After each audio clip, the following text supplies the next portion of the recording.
하나님은 어떤 분이신가? 이거 목차를 외워버리는 게 좋습니다. 여러 번 처음 볼 때마다 그냥 앞에 목차를 외우세요. 1과는 하나님은 어떤 분이신가? 일단 하나님이 어떤 분인지를 알아야 되겠죠? 그러면 이제 하나님께서 우리를 구원하신다는데 왜 구원하시냐? 무엇으로부터 구원하시느냐? 그게 첫 번째가 이게 죄예요, 죄. 또 모든 질문에 이 세상에 하나님이 살아계신다면 왜 이 모양 이 꼴이냐? 하나님이 살아계신다면 왜 악이 역사하고 있느냐? 등등 그런 모든 정말 답 없는 근원적인 문제에 대한 질문이 죄에 대한 거거든요. 그래서 죄가 무엇인지를 알아야 돼요. 그러니까 종교가 참된 종교에 이르려면 일단 죄가 어디서부터 왔는지를 설명해 낼 수 있어야 돼요. 그거 못하는 종교는 어리석은 종교예요. 왜냐하면 사람들 결국 다 모든 결론은 뭐예요? 사람의 마음에 이기심이라고 결론 내리죠. 모든 종교는 인생이 이렇게 고난에 가득 차 있는데 그 원인은 사람의 이기심에 있다. 그리고 성경에서도 그 이기심이 죄의 특성이라고 얘기하는 겁니다. 이 부분은 공통적이에요. 그러니까 종교와 진리의 차이는 그러니까 종교쯤 되려면 이 세상이 이렇게 망해버린 원인을 정확하게 규명해야 되는데 그게 인간의 이기심이라고 지목을 해야 되고 그리고 그 죄에서 어떻게 하면 사람이 구원받을 수 있느냐를 얘기하는데 그게 종교마다 다 틀린 겁니다. 그 방법이. 다 틀리니까 이게 하나가 안 되는 거예요. 그래서 하나가 안 되는데 성경에서 말씀하는 죄를 이기는 방법, 죄를 이기고 죄가 해결되는 방법 이게 있죠. 요거하고 다른 모든 종교에서 하는 말하고 있는 바하고 다 다른데 똑같은 게 있어요. 이건 다 자기 노력으로 풀어요. 다 사람이 뭔가를 해야만 그 죄에서 그 업보에서 또 어떤 자신의 어떤 저주에서 벗어난다고 얘기를 하는 거예요. 그러니까 도를 아십니까는 뭐 돈 주고 제사를 지내야 되고 또 불교는 수행을 해야 되고 인도도 마찬가지고 뭐 등등 이러면서 이게 자기에게 있는 업보나 죄의 결과를 해결해야 하는 거다라고 얘기하지만 기독교만 오직 성경만 네가 할 수 없다. 사람은 자기 죄를 해결할 수 없다고 단정을 짓죠. 선언해버리죠. 너희 죄를 너희가 해결할 수 있으면 너희가 죄인이냐. 말이 안 되는 얘기예요. 사실. 너희가 죄인이면 죄를 지을 수밖에 없다는 뜻인데 죄를 지을 수밖에 없는 존재가 어떻게 죄를 해결하냐. 그죠? 그래서 다른 종교들의 방법 자체가 사실상 말이 안 되는 거예요. 내가 스스로 내 죄를 해결할 수 없으니까 실상은 죄의 굴레에서 고통하고 사는 거거든요. 그래서 성경은 너는 할 수 없다라고 선언한 것이고 네가 할 수 없으니까 버린 게 아니고 하나님께서 직접 내려오셔서 네 죄의 문제를 해결하셨다. 그러니까 이거를 믿어라. 그분이 예수님이고 그분이 구원자이시다. 이렇게 되어 있는 겁니다. 전체적인 논리는 이렇게 흘러갑니다. 그래서 일단 그 1과는 하나님은 어떤 분이신가. 2과는 죄란 무엇인가. 죄가 무엇인지를 성경에서 정확하게 알아야겠죠. 또 3과는 죄의 결과는 어떤 것들인가. 4과는 예수 그리스도는 어떤 분이신가. 5과는 예수 그리스도는 그럼 어떤 일을 하셨는가. 6과는 나는 어떻게 예수님을 영접할 수 있는가 하는 이제 6과로 이루어져 있어요. 여기서 외워버려야 돼요. 첫 번째 과가 뭐예요? 하나님은 어떤 분이신가. 2과는 죄란 무엇인가. 3과는 죄의 결과는 뭔가. 4과는 예수님은 어떤 분이신가. 5과는 6과는 나는 어떻게 예수님을 영접할 수 있는가. 약간 연상을 서서 하면 좀 더 외우기 편합니다. 5과가 뭐예요? 예수님은 무슨 일을 하셨는가 이거거든요. 어떤 일을 하셨는가? 어떻게 외우세요? 저는 5니까 오르다로 생각해가지고 십자가에 오르셨구나. 예수님은 어떤 일을 하셨는가가 5과다. 그렇게 외운다고. 5가 오르다. 십자가에 오르셨잖아요. 예수님은 어떤 일을 하셨는가가 5과다. 그러면 그 전에 4과는 예수님은 누구신가다. 이렇게 하는 거예요. 또 3과가 뭐였어요? 3과는 죄의 결과. 2과는 죄란 무엇인가. 2과에서 다루는 게 뭐겠어요? 죄란 무엇인가 했을 때. 그러니까 죄가 어떻게 들어왔느냐. 성경에서. 그러면 이제 창세기 3장 얘기를 다루게 되겠죠. 죄가 어떻게 들어왔느냐. 그럼 죄는 무엇이냐. 죄는 어떻게 시작됐느냐. 이런 것들로 들어오거든요. 이거는 처음에 들어온 방식이고 지금도 똑같은 방식입니다. 그래서 처음에 아담과 하와가 어떻게 죄를 범했는지를 알면 지금 내가 어떻게 죄에 빠지고 있는지를 알고 있어요. 알게 되는 거예요. 그 원리를 똑같이 알면. 왜냐하면 주님도 안 변했지만 마귀도 안 변했거든요. 아시겠죠? 똑같은 방식이에요. 똑같은 방식. 이렇게 이제 중요한 원리들을 다루게 됩니다. 자, 하나님은 어떤 분이신가? 9페이지 봐보세요. 자, 우리는 무엇을 통해서 하나님에 대해 알 수 있습니까? 또 도입부 이것을 같이 읽겠습니다. 시작. 우리는 무엇을 통해서 하나님에 대해 알 수 있습니까? 성경은 하나님이 어떤 분이신지를 잘 나타내 주는 책입니다. 그리스도인들은 하나님이 자신을 계시하신 책이 성경이라는 것을 알게 되었습니다. 이 메시지를 전달하기 위해 여러 가지 문체가 사용되었습니다. 시는 하나님을 묘사하는 데 효과적인 매개체가 됩니다. 시편 97편과 139편은 하나님이 어떤 분이신가를 묘사하고 있습니다. 그러니까 우리가 중요한 건 하나님이 어떤 분이신가를 어디 가서 아느냐. 네, 어디 가서 아느냐. 성경이라고 이제 설명이 되어 있잖아요. 이게 이제 그 배후에는 어떤 신학이 있냐면 이게 계시론이죠, 계시론. 그러니까 하나님은 그 로마서 1장에 보면 천하 모든 곳에 하나님의 어떤 형상, 하나님의 영광을 다 남겨놓으셨기 때문에 그걸 다 연구하면 아, 하나님이 계시는구나 하고 알 수 있다고 말씀하고 있어요. 근데 그래도 예수님이 정말 하나님의 아들이시다 이렇게 알 수는 없어요. 그냥 하나님이 계시는구나. 사람이 만들어진 걸 보면 또 우주가 돌아가는 걸 보면 그러니까 사람이 아무리 과학이 발달해도 설명할 수 없는 부분들이 존재하는데 그런 걸 보면 사람보다 훨씬 완전히 탁월한 어떤 전능한 존재가 있어야 한다는 전제를 깔아야만 돼요. 그러니까 지금 우주과학자들이 우주가 어떻게 생겼는가에 대한 결론이 뭐냐면 최초의 인간을 훨씬 뛰어넘는 완벽한 지혜가 있었다. 이렇게 얘기해요. 완벽한 지혜. 그러니까 이거는 굉장히 놀라운 지혜자가 설계를 해야지 이게 돌아가는 거지 우연히 됐다고 말할 수는 없다는 거죠. 그렇잖아요. 완전히 완벽한 지혜자가 존재해야 되는데 근데 지혜자라고만 얘기하고 인격적으로 얘기를 안 해요. 아직. 그가 왜 이걸 만들었는가를 물어보면 인격이 들어갈 수밖에 없는데 지혜자가 있다 이렇게 그러니까 이건 그냥 기계적으로만 본 거죠. 근데 그 지혜자가 왜 만들었냐 이렇게 하면 이제 인격이 안 들어가면 안 되잖아요. 그 질문까지 던지셔야 되는데 안 던지나 봐요. 과학자들이. 그러니까 아무튼 지금 과학은 최초의 아주 완벽한 지혜자, 설계자가 존재했다. 이것까지는 인정을 하는 것 같습니다. 근데 이제 하나님은 그 자연, 메모해 놓으세요. 자연, 역사, 사람의 마음. 그러니까 영성가들은 세 가지를 통해서 하나님을 알 수 있다라고 얘기를 했어요.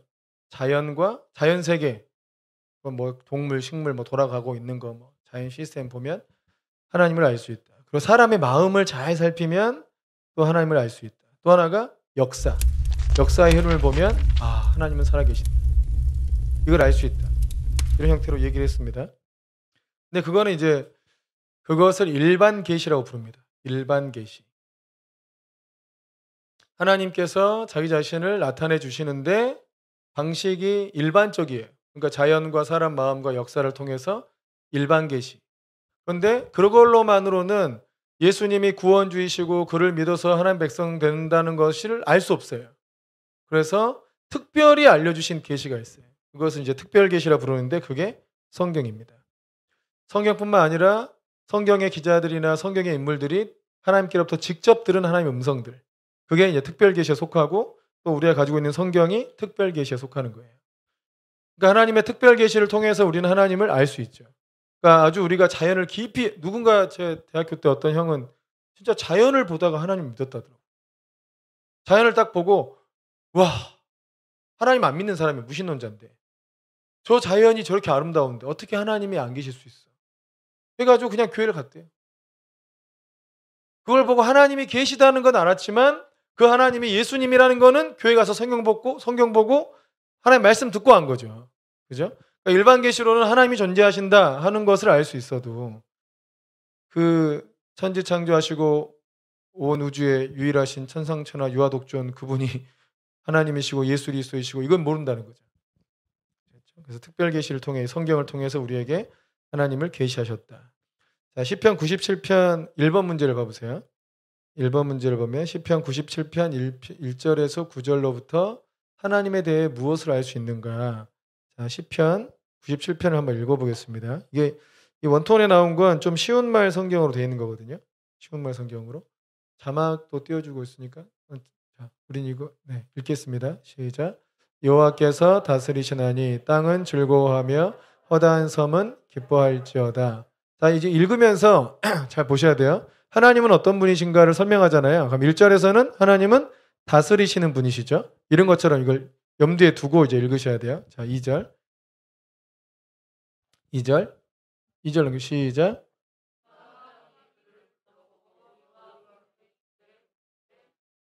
의와 공평이 그의 보좌의 기초로다. 3절.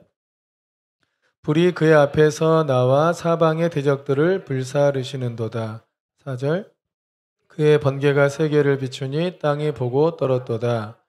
산들이 여호와의 앞 곧 온 땅의 주 앞에서 밀랍같이 녹았도다.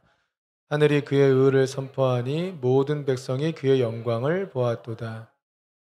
조악한 신상을 섬기며 허무한 것으로 자랑하는 자는 다 수치를 당할 것이라. 너희 신들아 여호와께 경배할지어다. 여호와여 시온이 주의 심판을 듣고 기뻐하며 유다의 딸들이 즐거워하였나이다. 주의 뭐를 들어요? 주의 심판. 또 9절. 여호와여 주는 온 땅 위에 지존하시고 모든 신들보다 위에 계시니이다. 온 땅 위에 지존하시고 모든 신들보다 위에 계신다. 그래서 일단 1절에 보면 어떤 분이신 거예요? 통치자이시고 다스리시는 분이시죠. 우리 하나님은 다스리시는 분이시다. 자, 2절에 보면 의와 공평이 그의 보좌의 기초니까 우리 하나님은 의로우신 하나님이시고 공평하신 하나님이시다. 그러니까 우리 하나님은 불의한 사람을 돕는 분이 아닙니다. 그러니까 악한 자를 도와주는 분이 아니에요. 우리 하나님 자체가 의로우신 하나님이시기 때문에 정의로운 사람, 공의로운 사람, 하나님 앞에 신실한 사람을 도와주는 거예요. 하나님께 약속도 내내 안 지키고 사는데 주님이 도와주는 법은 없어요. 그러지 않는다고. 우리 하나님께 맞지 않아 그런 사람들이. 그래서 여러분 실상 구원을 받는 사람은 하나님 백성이 되는 사람들은 누구냐면 저는 의롭고 정의롭고 공평하고 바른 사람들이 구원을 받아요. 근데 예수님 믿는 것들이 더하더라. 그 더한 그 사람들은 뭐예요? 하나님 백성이 아닐 가능성이 높아요. 정말.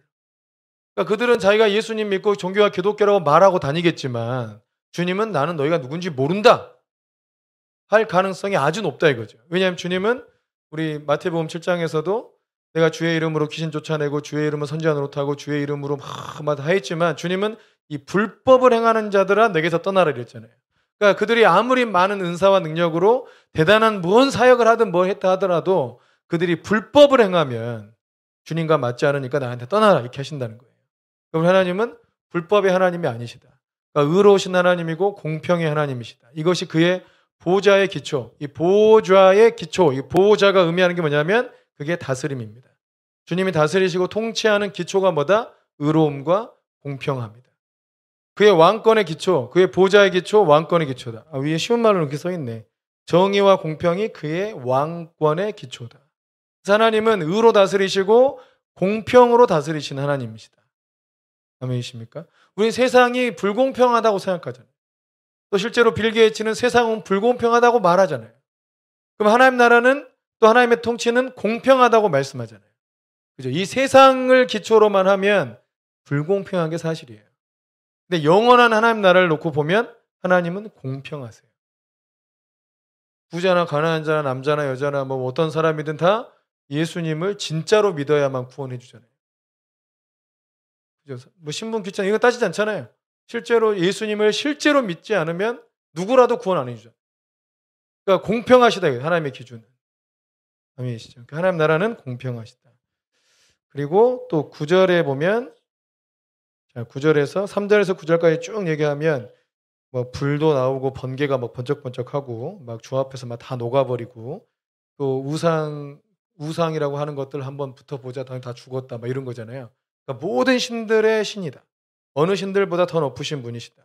9절에 온 땅 위에 지존하시고 지극히 존귀하시고 제일 높으시고 모든 신들보다 위에 계신 하나님이시다. 그러니까 우리 하나님이 제일 센 하나님이에요.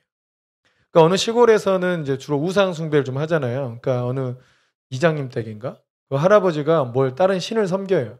근데 이제 아들이나 며느리가 예수님을 믿은 거예요. 이런 너희 막 죽는다 사는 막 이렇게 막 핍박을 하다가 그러다가 어머니가 아팠던 것 같아요.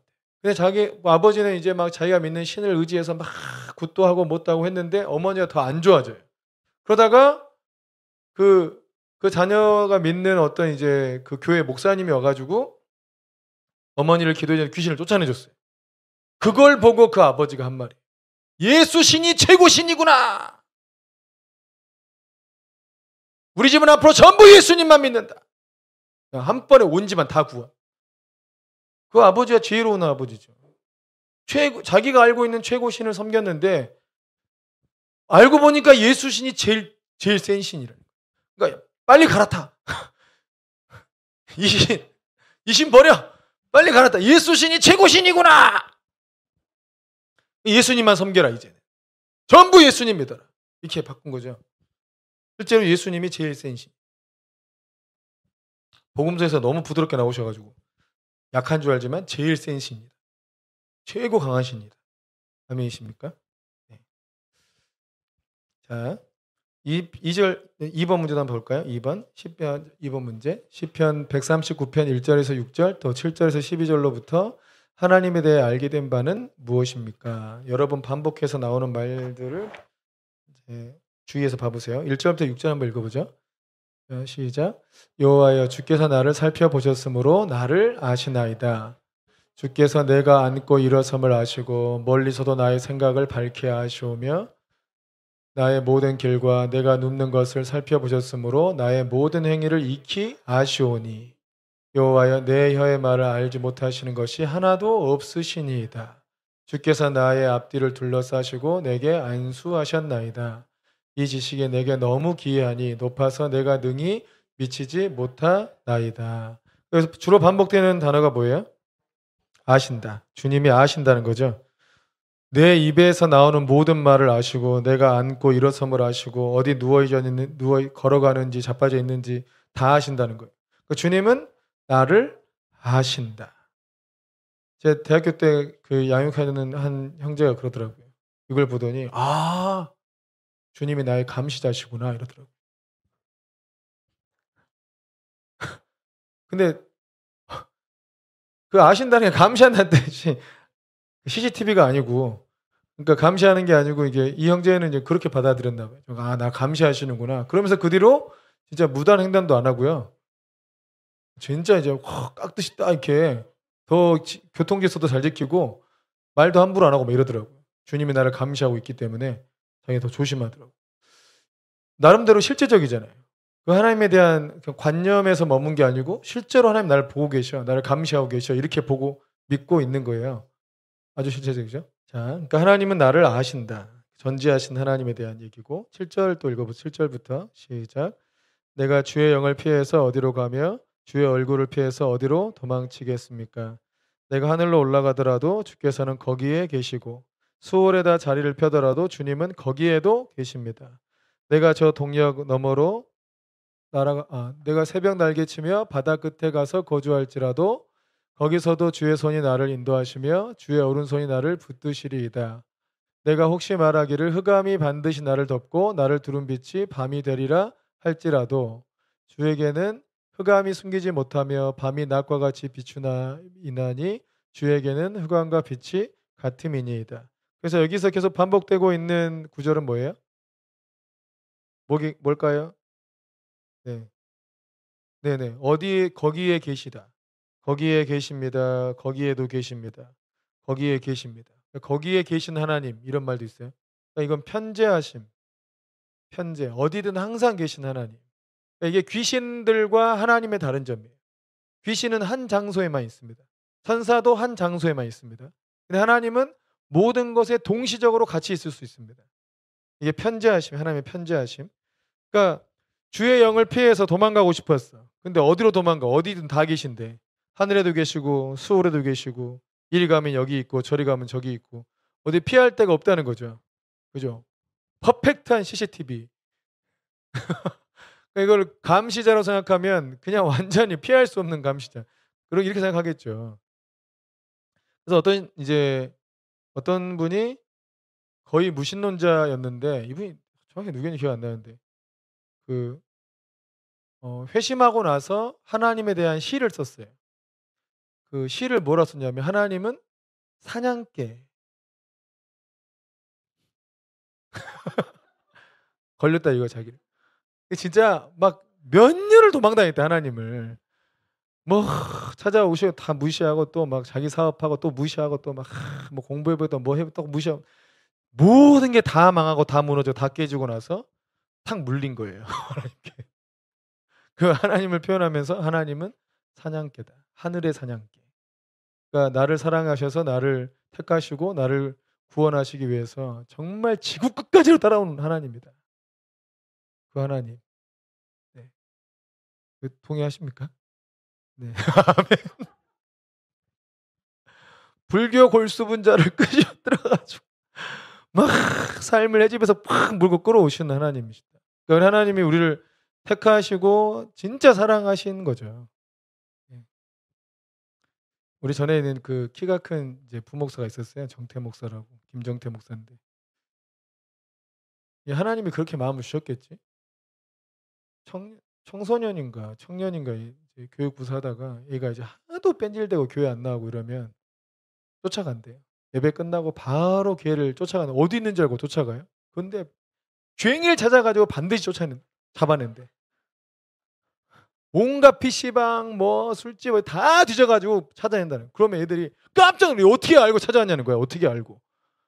그러기를 막 몇십 번을 했나 보죠. 그냥 나중에는 하나님은 피해도 이 목사님은 못 피하겠다.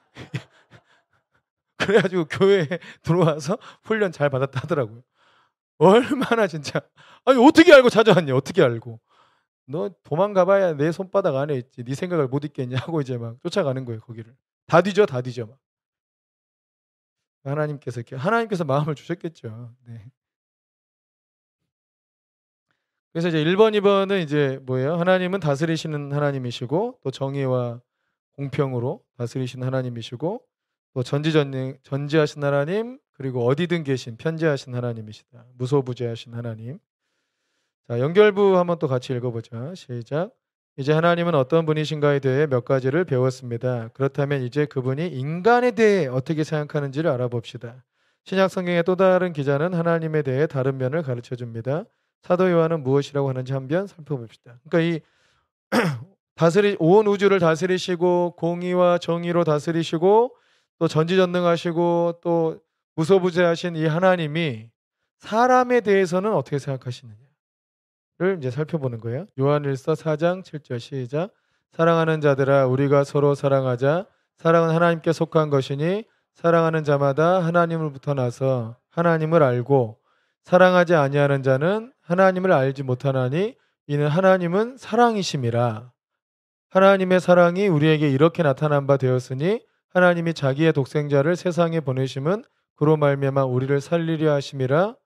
사랑은 여기 있으니 우리가 하나님을 사랑한 것이 아니요 하나님이 우리를 사랑하사 우리 죄를 속하기 위하여 화목제물로 그 아들을 보내셨음이라. 아멘이십니까? 계속 반복되는 단어가 뭐죠? 사랑이죠. 자, 8절을 다시 보면 사랑하지 아니하는 자는 하나님을 알지 못하나니 이렇게 나오죠? 그죠? 사랑하지 않는 사람은 하나님을 알지 못한대요. 왜냐하면 하나님은 사랑이시기 때문에. 하나님을 만나고 하나님을 실제로 인격적으로 교제하고 있는 사람은 당연히 하나님의 사랑을 배우고 하나님의 사랑을 경험하고 하나님의 사랑으로 살기 때문에 다른 사람에게도 그 사랑을 나타낸다는 거죠. 근데 어떤 성도님을 보니까 또 어떤 장로님, 어떤 목사님 보니까 사랑이 하나도 없어. 왜 사람을 저렇게 대할 수가 있어? 사랑이 하나도 없어. 그러면 그 사람은 하나님을 모르는 사람이다. 그러니까 하나님을 아는데 어떻게 사랑하지 않을 수 있느냐. 이 뜻입니다. 그러니까 실상 하나님의 백성들은 우리 하나님이 사랑의 하나님이시기 때문에 반드시 하나님을 알게 돼 있어요. 아니, 사랑을 알게 돼 있어요. 하나님의 가장 중요한 마음의 중심이 사랑이에요. 사랑. 그래서 우리가 영성의 세계는 무엇으로 이루어져 있느냐라고 질문하면 사랑으로 이루어져 있다 얘기합니다. 그러니까 내가 사랑하는 게 나의 영성입니다. 내가 사랑하는 것이. 내가 주님을 얼마나 사랑하느냐. 그게 영성을 가늠하는 거죠. 내가 주님을, 그러니까 영성은 뭘로 가늠하냐? 주님을 얼마나 사랑하느냐. 주님을 많이 사랑하냐? 주님 말고 세상을 사랑하냐? 그러니까 내가 무엇을 사랑하느냐. 이게 그 사람의 영성인 거예요, 영성. 그러니까 하나님께서 우리를 테스트하실 때 뭘 테스트하시겠어요? 그 사랑을 테스트하는 거죠, 사실상. 네가 진짜로 나를 사랑하는지 아니면 다른 걸 사랑하는지. 그래서 하나님께서 아브라함 부르실 때 내 사랑하는 독자 이삭 이렇게 얘기하잖아요. 약간 뉘앙스가 그래 보이잖아요. 뉘앙스가 그러잖아요. 너 누구 더 사랑하는 거야? 네가 사랑하는 그 이삭을 번제로 바쳐라. 나한테 바쳐봐라. 이거잖아요. 네가 진짜 목숨처럼 사랑하는 그 아들을 나한테 번제로 바쳐라. 그럴 수 있냐? 누구만 그렇게 할 수 있어요? 그 아들보다 하나님을 더 사랑하는 사람은 그렇게 할 수 있죠. 그래서 하나님은 그런 사랑을 원하세요. 너와 나 사이에 아무것도 없어야 된다. 이게 십계명의 1계명이잖아요. 너와 나 사이에 아무것도 없어야 된다. 그렇게 하나님께서 우리를 그렇게 사랑하신 거고 우리도 하나님을 그렇게 사랑해야 하나님 앞에 인정이 되는 거예요. 그러니까 하나님 앞에 우리가 그 사랑을 그렇게 배워나가는 거라고. 이게 아주 막 포악한 사랑이 아니고 진짜 사랑이 뭔지를 배워나가는 거죠. 그죠? 이 사람도 사랑, 저 사람도 사랑, 이 사람 다 사이에 거리가 막 아무나 막 다 들어가 있고 막 이게 사랑은 아니잖아요. 그죠? 참 속 좋네. 저게 사랑이지 막 이러 그러고 싶습니까? 안 그러잖아요. 그거 딱 죽여버리고 싶죠. 사랑이 아니고. 자, 하나님은 우리에 대한 사랑을 어떻게 보여주셨느냐? 자, 하나님은 우리에 대한 사랑을 어떻게 보여주셨느냐? 자, 10절 말씀이죠. 10절. 10절을 보여보세요. 다시 아까 요한일서 4장 10절. 사랑은 여기 있으니 우리가 하나님을 사랑한 것이 아니요 하나님이 우리를 사랑하사 우리 죄를 속하기 위하여 화목제물로 그 아들을 보내셨음이니라. 그러니까 그 우리에 대한 사랑을 어떻게 보여주셨냐면 우리의 죄를 속해 주시려고 그 아들을 화목제물로 주셨다. 이거죠. 그러니까 그 아들을 제물로 주셨다. 그러면 하나님 아버지의 입장에서 그 아들을 제물로 우리를 위해서 제물로 주신 거면 아들을 더 사랑한 거예요. 우리를 더 사랑한 거예요. 참 주님 서운하시겠네. 그죠? 하나님 입장에서 보면 나를 위해서 예수님을 화목 제물로 삼으시는 논리잖아요, 지금. 잘 생각해 보세요. 하나님 아버지가 나를 구원하기 위해서 거룩하고 완전한 아들의 생명을 버린 거잖아요. 그러면 이 하나님은 도대체 하나님 그 속에는 누가 있는 거냐고.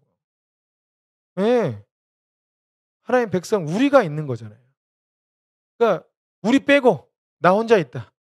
예수님하고 나 사이 하나님 아버지 예수님과 저 있어요. 저는 지독히도 죄인이고요. 예수님은 100% 완전히 의인인데 둘 중에 누가 더 좋아요? 이렇게 물어보니까 하나님은 그 아들을 죽여서 나를 의인 만들어 날 사랑해 버린 거예요. 이게 말이 되는 얘기냐고. 말이 안 되는 얘기잖아요. 그죠? 이 사람 생각은 틀리잖아요. 주식도 떨어진 놈을 팔아야지. 오르는 놈은 놔두고. 더 나은 거, 뭔 중에 더 나은 걸 놔두고 또 안 좋은 걸 정리하는 거지. 우리가 정리 대상이지. 주님이 정리 대상입니까? 그게 아니잖아요. 그러니까 하나님 나라 논리가 완전히, 그러니까 하나님 마음에는 누구밖에 없어요? 우리밖에 없어요. 그 아들의 생명까지 포기하는 하나님인 거예요. 우리밖에 없어. 도대체 이 사랑을 우리가 알면 어떻게 될까, 이게. 그래서 솔로몬의 일천번제가 1000번의 제사를 막 지극정성으로 드리면 하나님께서 막 지혜도 주고 재물도 주고 원수도 다 죽여버리고 이런 엉터리 해석이 어디 있어요. 그럼 아주 종교적인 해석이죠, 이렇게 하는 게. 솔로몬이 뭘 구했어요? 하나님의 백성을 하나님의 뜻대로 다스리기 위해서 지혜를 달라, 듣는 마음을 달라고 했잖아요. 듣는 마음이 핵심이 아니고 하나님의 백성이 핵심이잖아요. 그러니까 하나님이 들으실 때 너 내 마음에 쏙 든 기도를 했다. 네가 구한 거 줄 뿐만 아니라 구하지 않은 것까지 다 주겠다. 이거 우리가 구한 것만 주고 구하지 않은 것까지 다 주겠다는 이 마음은 지금 기분이 아주 나쁘다는 겁니까? 아주 그냥 기분이 째진다는 겁니까? 기분이 째진다는 거지. 내 속을 이렇게 아는 애가 있구나. 이거 아니에요. 또다시 아하브의 왕을 보면 마음의 속을 딱 꿰뚫는 이거 있잖아요. 그 뒤에 보면 이 송세벽 이 사람이 이제 또 이제 자기가 이제 마스터가 된 거예요. 그래 가지고 어떤 감독이 자기한테 찾아와요. 차승원을 배우로 쓰고 싶은데 아주 막 이렇게 높게 하는 거야. 또 대본을 보니까 자기 비중이 좀 줄은 것 같아. 그러니까 안 나오려고 하는 거죠. 그 차승원을 설득하려고 하는 장면에 그 새벽 그 사람 가 가지고 "안 한다니까. 형 오지 마세요." 하지만 정말 한 컷에 '이 사람이 진짜 배우구나.' 하는 그런 임팩트를 줄 수 있는 사람이 우리나라에 또 차승원 씨 말고 누가 있는지 알려 달라고. 이렇게 하니까 차승원 마음에 막 응? 이제 막 마음에 뭐예요? 자기 답은? '나 말고 누가 있어 그런 사람이.' 이거잖아요. 그러니까 그 자기를 막 드러내고 자기 이거 싶은 마음을 딱 건든 거잖아. 그러니까 그냥 바로 막 그냥 오케이 된 거 아니에요. 근데 우리 하나님 마음에는 뭐가 있다고요? 그 앞에서 막 나 드러냈다가는 쳐맞아요. 그런 건 꼴도 못 보는 하나님이라. 하나님 마음에 누가 있어요? 내가 복 받는 거에 있어요? 내가 막 은사 받는 거에 있어요? 그게 아니고 하나님 마음에는 백성이 있어요. 하나님의 백성이. 하나님의 백성, 하나님의 성도들, 그 성도들을 어떻게 하면 좀 잘 섬길까? 어떻게 이 성도들이 하나님 뜻대로 살게 할까? 어떻게 이 영혼을 구원할까? 여기에 하나님의 모든 관심이 쏟아져 있고 예수님도 생명까지 버렸는데 거의 그 일을 위해서. 그러니까 하나님 마음은 오로지 소위 하나님의 교회에 있는 거예요. 하나님 백성들. 여러분 우리한테 있다 우리한테. 그래서 제가 능력을 받은 비밀이 뭐인 줄 아세요? 어떤 부흥사분들은 능력 받을 때 소나무 몇 그루 뽑아야 된다고 그 정도로 노력하고 애를 써야 능력을 받는다고 그렇게 가르쳐 놓으니까 이것도 얼마나 종교적이야 이게. 차라리 비나에다를 하라 그래. 누가 막 기도원 가 가지고 소나무 뽑고 난리했다잖아요. 그거 밤새 막 10 그루를 뽑았대 자기가. 우와 능력이 10배 올 줄 알고 기대했더니 다음날 기도원 원장님이 소리소리를 지르고 "네가 어제 심어 놓은 거 누가 뽑았냐."고 막 기도를 세게 하느라고. "쥐야!" 하고 잘 뽑혀. 이 웬일이야. 다음 거에 뵙다 "와우!" 이 능력이 10 배로 오겠다. 뒤지게 혼나긴 하지. 무슨 능력이 와. 그런다고. 그 잘못 가르쳐 놓은 거예요. 저 어떻게 받았냐면 제가 아무튼 4 학년 대학교 4 학년 때인데 후배들을 도와야 될 입장인데 나도 힘들어 죽겠는데 어떻게 돕냐고. 또 그 얘기를 몇 시간을 듣고 있어도 말은 또 더럽게 안 쳐들어. 막 이렇게 지 얘기만 하지. 그걸 도대체 어떻게 해야 이 애들을 바꾸는지 어떻게 해야 이 애가 바뀌는지 나도 능력이 없는데 어떻게 하냔 말이에요. 그러니까 이게 포기하고 싶더라고요. 그래서 하나님 앞에 그 사명 다 감당 못한 건 정말 죄송합니다. 근데 놔둬 죽겠다고요. 나도 능력이나 주시든지 내게 능력을 주셔서 뭐 어떻게 해 주면 애들이 바뀌게 해 달라고. 그러다가 능력을 받은 거예요. 소나무를 뽑은 게 아니고. 소나무는 무슨 옆에 뭐 가지 하나도 없었어. 그냥 능력이 확 오더라고 그때. 그래 놓고 그다음부터 이제 기도회를 인도하면 다 불을 받아요. 기도회를 인도하면 몸이 후끈후끈해져 있어 막. 이 순수할수록 더 그래. 그게 재밌으니까 그냥 진짜 타 죽을 때까지 막 기도해 버려요. 그것이 이제 기도회 하고 나서 저 그런 얘기를 여러 번 들었어요. 타 죽는 줄 알았다고. '아 이렇게 타서 죽는구나.' 우와 딱 눈 떠 보면 멀쩡해. 진짜 타 죽는 줄 알았대 자기는. 너무 몸이 뜨거워 가지고. 그러다가 사람 속이 바뀌는 거예요. 이게 하나님 중심으로 바뀌고 중요하게 여기는 가치가 바뀌고 이거를 어떻게 말로 설명해서 이게 더 이거 안 통하잖아요. 그러니까 그때 하나님의 백성을 그러니까 이 성도들을 하나님의 백성으로 바꾸는 그 능력을 그때 준 거죠. 언제요? 누워 있는데 "주여 아 차라리 그 애를 바꾸시는 능력이나 주시든지." 그리고 회개하고 막 그러고 있으니까 그 능력이 온 거예요. 소나무 뽑아서 온 게 아니에요. 소나무 뽑으면 이게 우리는 예진이만 봤나? 소나무 뽑을 수 있는 사람이 어디가 있어.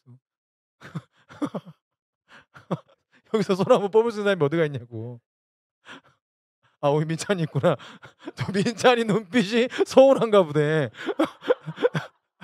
뭐 나도 있는데 막 이런 표정인데.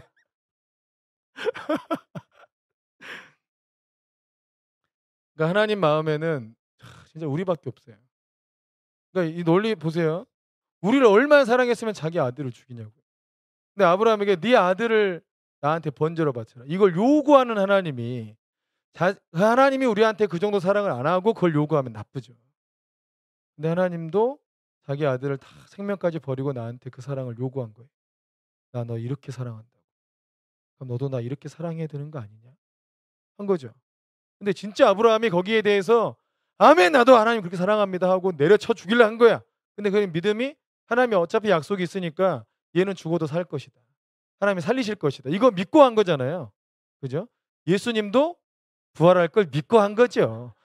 그냥 죽었으면 안 하니 그러면 이건 안 되지 그렇게 하면. 그러면 이게 시나리오가 좋지 않아요. 그러니까 부활하실 걸 알고 돌아가신 거죠. 그때 우리의 이 죄값을 치르시기 위해서. 같이 잘 살아야지. 그죠? 할렐루야. 근데 그 정도의 사랑을 우리에게 요구하신다고요. 그 요구하시는 하나님은 합당하십니다. 마땅한 거죠. 자, 또 연결부 보세요.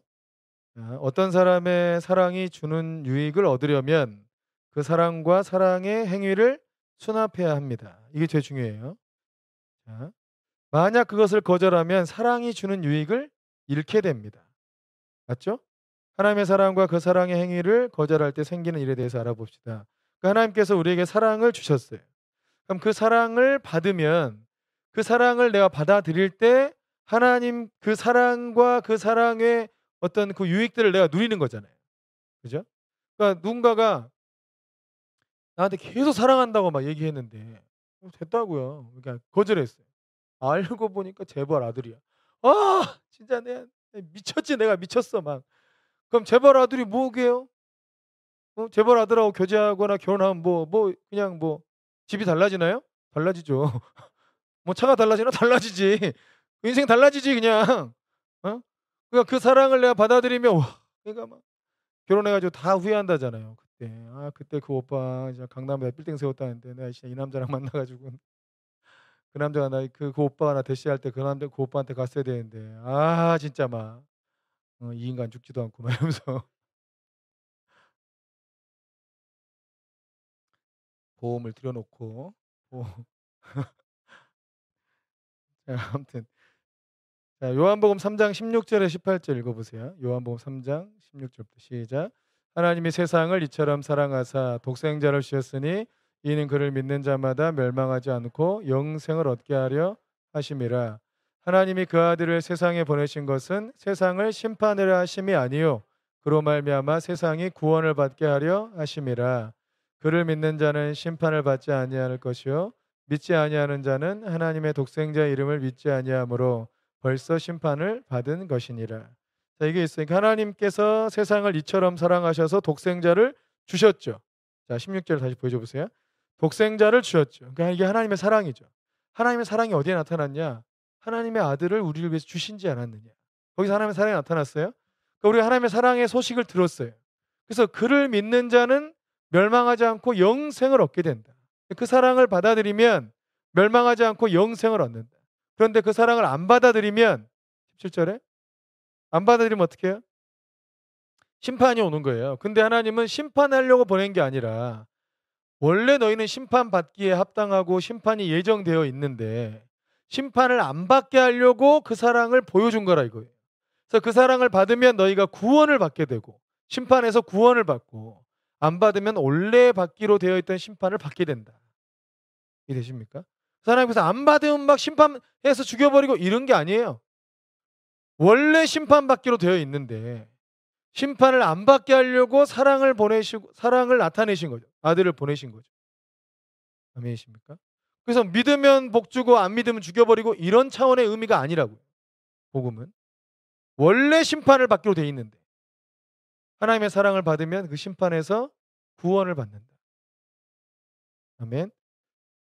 그러니까 그 재벌 얘기하면 막 이제 막 돈이 진짜 10원도 없어가지고 다 죽겠다 빚은 다 끌어 써가지고 이제 영끌까지 다 했는데 죽겠다 싶은데 재벌 아들이 날 사랑한다 했으면 그 사랑을 받으면 만사 오케이 끝나. 그죠? 그러니까 그 사랑을 받아들이면 이 모든 문제가 끝나는데 그 사랑을 안 받아들이고 있으면 나는 그 이미 나한테 있던 그 문제 때문에 죽는다 이거예요. 그러니까 우리의 인생의 문제가 너무 많은데, 그죠? 지금도 문제가 아니라 여러분 죽고 나면 더 큰 문제예요. 더 큰 문제야. 근데 하나님의 아들 예수님이 나에게 다가오셔 가지고 "내가 너를 구원하겠다. 나를 내 손을 잡으면 너는 구원받아. 지금의 고통에서도 건짐받고 영원한 고통에서 건짐받는다. 내 손을 잡아라. 내 사랑을 믿어라." 하고 찾아오신 거잖아요. 그러니까 그 사랑을 믿고 "왜 이제 오셨어요?" 하고 가야죠. 이 길이 내가 사는 길이구나 하고 가야지.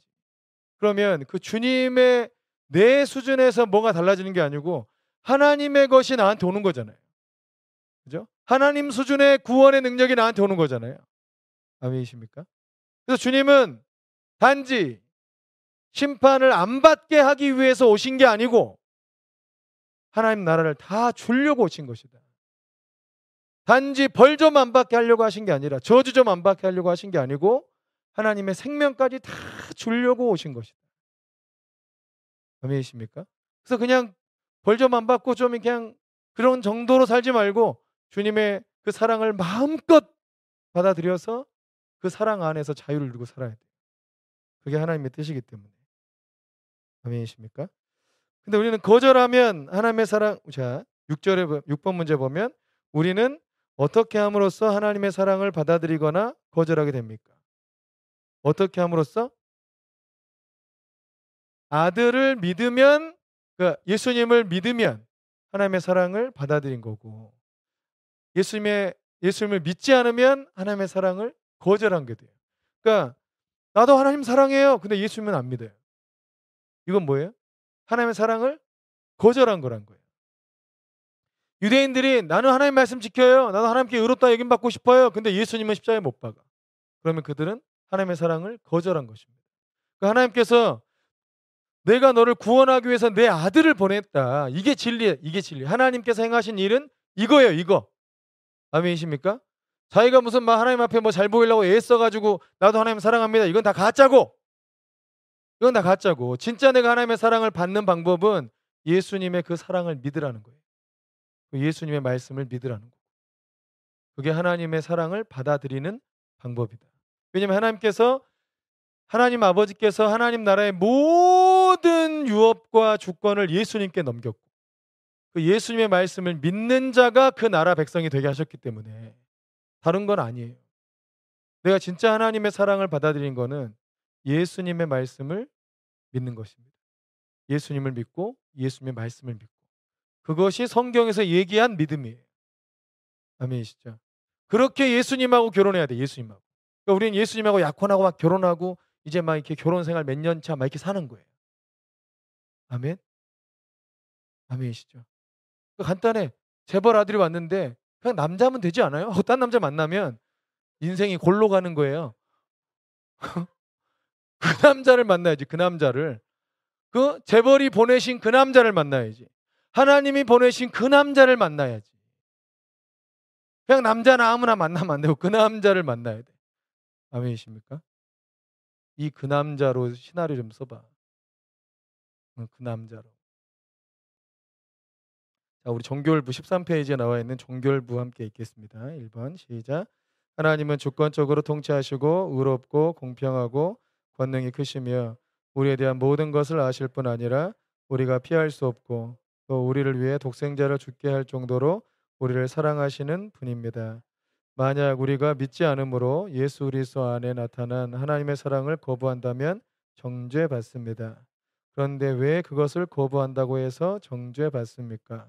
그것은 우리가 죄인이기 때문입니다. 다음 시간에는 그 죄가 무엇인지 공부할 것입니다. 아멘. 네. 공부하실 땐 뒤에까지 다 같이 읽으셔도 좋습니다. 이 내용 흐름과 논리를 잘 이해하셨죠? 네네. 하나님은 다스리신 하나님이시고 공의와 공평으로 다스리시고 전지전능하시고 전지하시고 무소부재하신 하나님이신데 그분이 사람을 사랑하신다. 그 사람의 죄를 대신해서 아들을 화목제물로 보내신 하나님이시다. 그래서 아들을 믿는 자는 하나님의 사랑을 받게 된다. 믿지 않는 자는 원래 예정된 심판을 받는다. 아멘이십니까? 네. 이 영적인 논리를 잘 정리하시고 그걸 계속 묵상해 보세요. 그것이 얼마나 큰 나한테 은혜인지. 네. 아멘.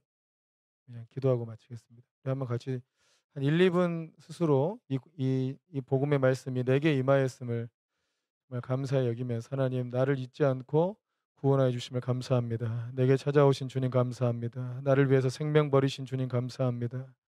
주님보다 나를 더 사랑하시는 주님 감사합니다. 주님 자신보다 나를 더 사랑하신 주님 감사합니다. 그 사랑을 내가 믿습니다. 주님을 믿습니다. 주님의 말씀을 믿습니다. 나를 인도하여 주옵소서. 우리 주님 한번 부르고 기도하겠습니다. 주여 하나님 아버지 감사합니다. 주 하나님 감사합니다. 나를 사랑하신 주님 감사합니다. 주님을 의지합니다. 주님을 사랑합니다. 주님 이곳에 임재하시옵소서. 주님 나타내 주셔서 십자가를 보여주시고 주의 사랑을 위해 보여주시고 십자가에 나타나신 그 사랑 하나님 아버지 주님의 마음에는 아버지는 우리밖에 없습니다. 나밖에 없습니다. 나를 위하여 생명 버리신 주님 나를 위하여 주님의 모든 것을 버리고 모든 자존심을 버리고 모든 비천함을 입으며 아버지 하나님 나를 구원하신 주님 오 주님 그 사랑이 우리 안에 실제가 되게 하여 주시옵소서.